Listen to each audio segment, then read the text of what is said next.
Live, local, late breaking. This is Newswatch 12 this morning. Good morning. The time is 6:30 on November 3rd. Welcome to Newswatch 12 this morning. I'm Carlos Murrieta.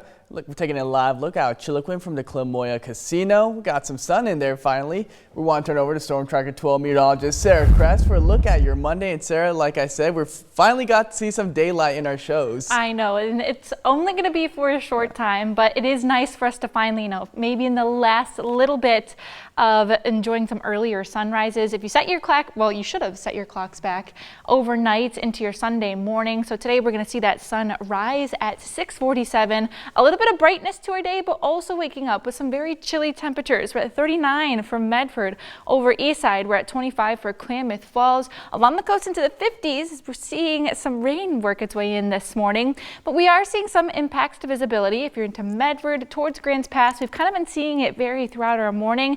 So do expect to encounter some areas of fog heading out the door into your west side valleys.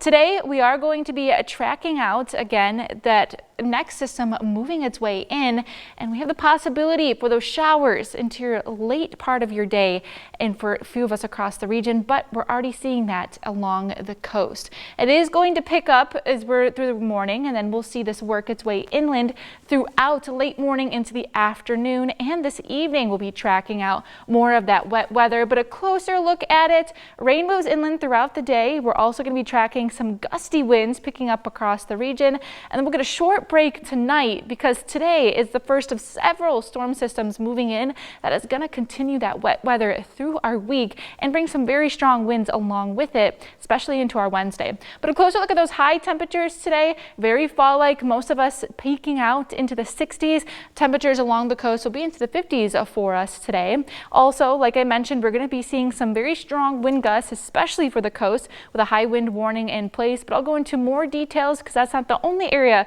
we are expecting those gusty winds today. So stick around and I'll have more details in your next forecast. Starting with some developing news this morning. On Saturday, a tragic car accident took place involving students from Eagle Point School District 9. Oregon State Police has provided additional information on that crash, and Newswatch 12's Grace Ritz has the latest details on that investigation.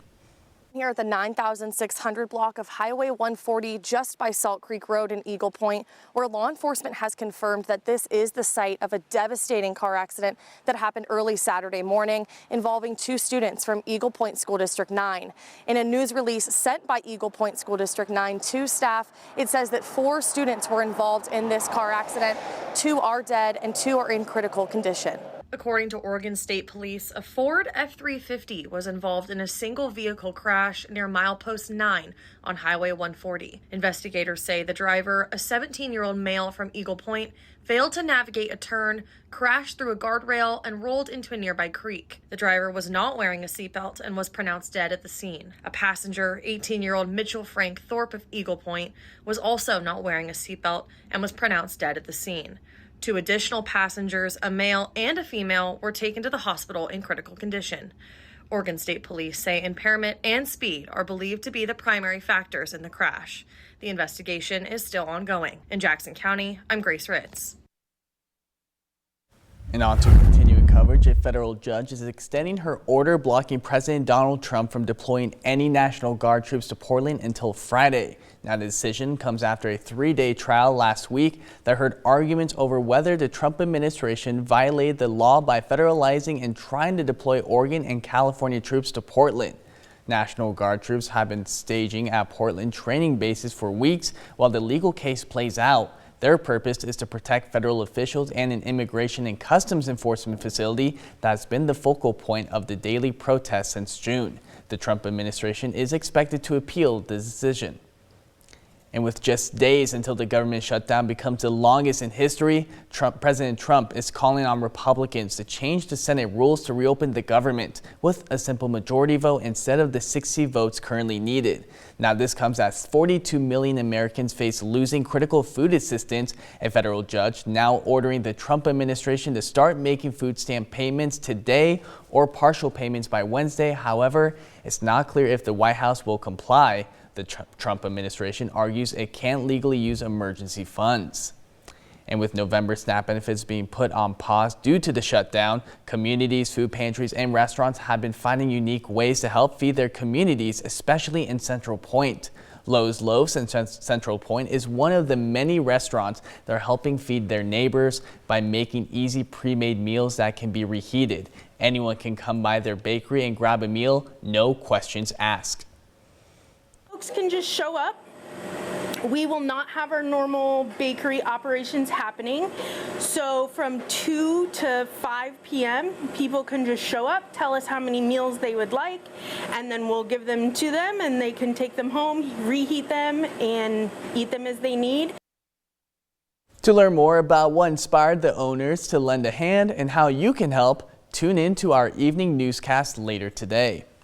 And for those who rely on SNAP benefits, Phoenix Talent Schools want families to know that there are local food resources and assistance programs available to help bridge the gap. Now, the Talent Food Pantry is open on Mondays from 4 to 5 p.m., Teresa McCormick Center on Mondays from 2 to 4:30, and Thursdays from 10 to 1.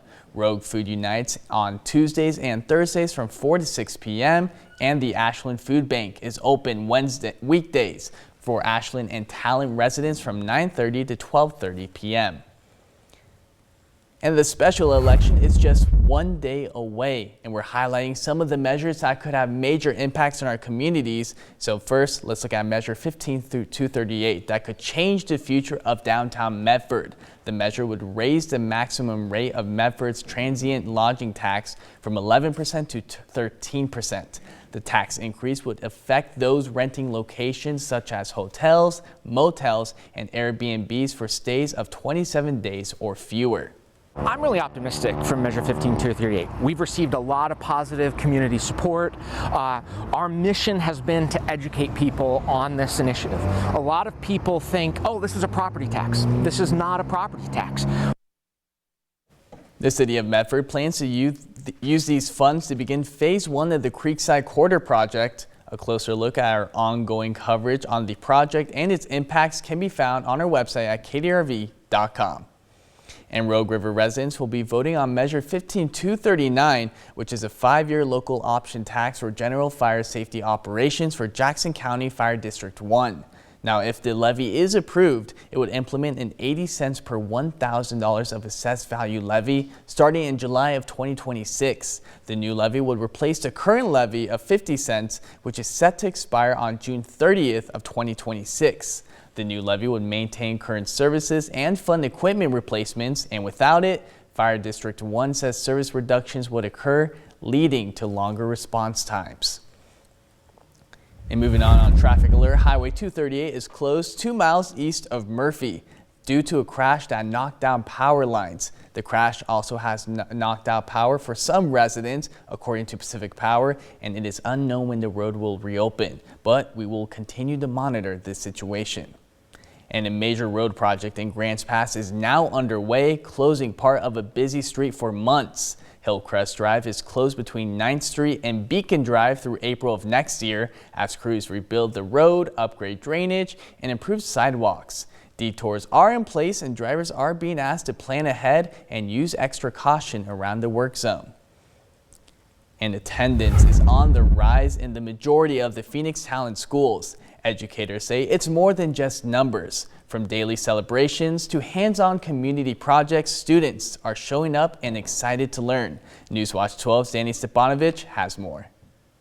After attendance numbers struggled following the pandemic and 2020 wildfires, officials refocused strategies to focus on relationship building. It is all hands on deck. And I mean, just from our partners at the bus barn, the bus drivers are the first people to, see our kids and the last people to send them home for the evening. The district focused on building a transparent culture that celebrates every kind of success, academic, social, and emotional. Principals and teachers started reaching out to families, tracking students' progress together, and celebrating every day a student showed up. You can think about any sort of relationship you're in and be like, if you're not feeling like you're an important member in that relationship, you kind of just fade away. The message worked. Attendance is up nearly everywhere district-wide. Students now track their own attendance, progress, reading, and goals to see their own growth firsthand. From implementing attendance-based incentives to community projects that connect learning with real life, students say they want to be here. There was a kindergarten practice when they're doing their who's here for the day. Oh, so-and-so is missing. Okay, let's think a good thought for that person.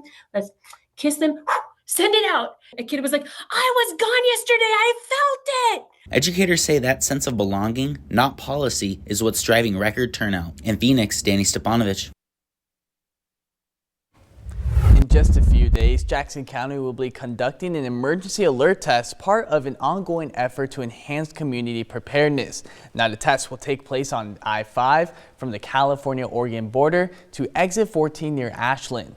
Now, this will not be a county-wide test. The test is designed to simulate a winter storm or a Siskiyou Summit closure to evaluate targeted alerting for affected travelers. People traveling in the test area during the exercise may receive an alert on their phones.